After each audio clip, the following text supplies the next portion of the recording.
Start with the surge of the coronavirus across the country in recent months. You still talk about it as, quote, burning embers. But I want to put up a chart that shows where we are with the illness over the last 4 months. As you can see, we hit a peak here in April, 36,000 cases. It's cases. A day. Yeah, cases. Then it went down, and now since June, it has gone up, more than doubled. One day this week, 75,000 new cases, more than double. Chris, that's because we have great testing, because we have the best testing in the world. If we didn't test, you wouldn't be able to show that chart.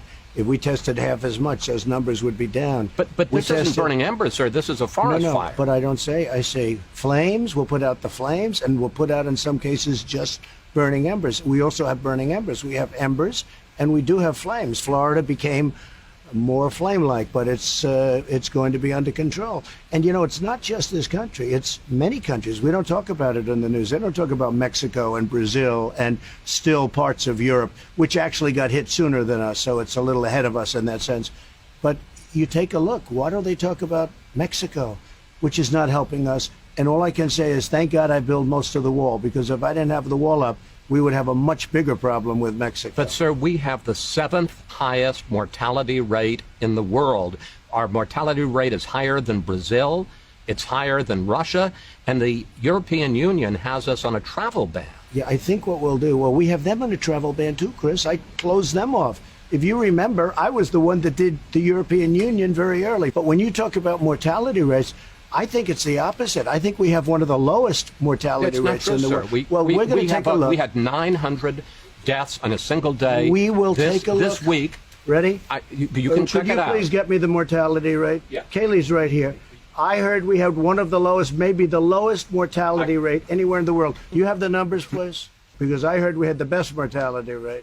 The case rate of similarly situated countries, as Dr. Burks points out, and this is Number one low mortality rate. I hope you show the scenario, because it shows what fake news is all about. Okay. I'm glad we did what we're doing, but we have more tests by far than any country in the world. But, sir, testing is up 37%.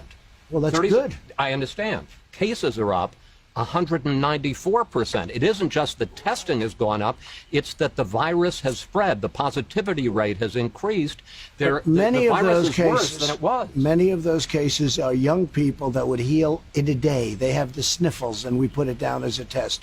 Many of them, don't forget, I guess it's like 99.7%. People are going to get better, and in many cases, they're going to get better very quickly. From the first day that the CDC said that people should wear masks on April 3rd, you said you weren't going to. You wore a mask for the first time in public at Walter Reed this weekend.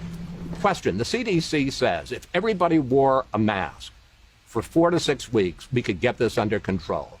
Do you regret not wearing a mask in public from the start? And will you consider a national mandate that people need to wear masks? No, I want people to have a certain freedom, and I don't believe in that, no.